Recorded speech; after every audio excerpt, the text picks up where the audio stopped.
Welcome to our channel. Today we how to restore keychain items on iOS for your app, detailed guide step by step clearly.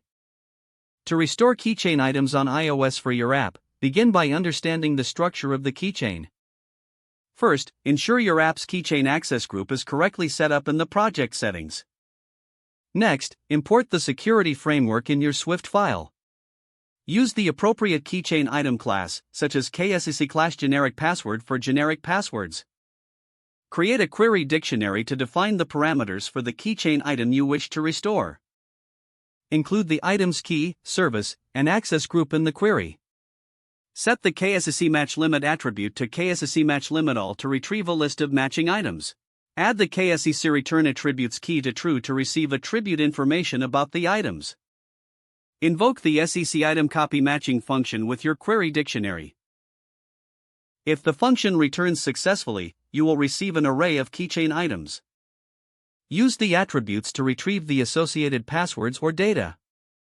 You can then loop through the array to access individual keychain items as needed. Handle any errors appropriately if the function fails to retrieve data.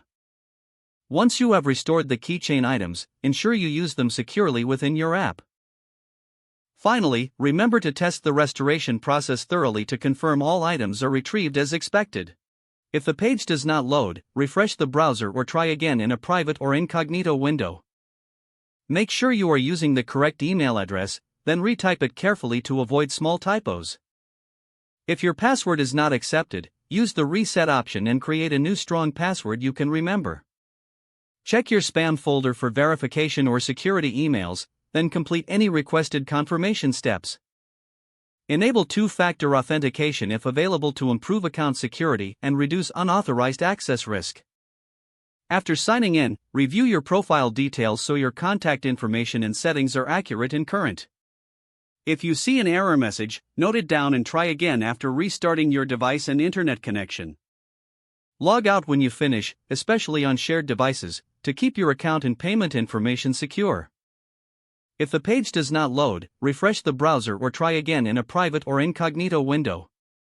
Make sure you are using the correct email address, then retype it carefully to avoid small typos. If your password is not accepted, use the reset option and create a new strong password you can remember. Check your spam folder for verification or security emails, then complete any requested confirmation steps. Enable two-factor authentication if available to improve account security and reduce unauthorized access risk. Don't forget to like this video and subscribe to our channel for more step-by-step tech guides.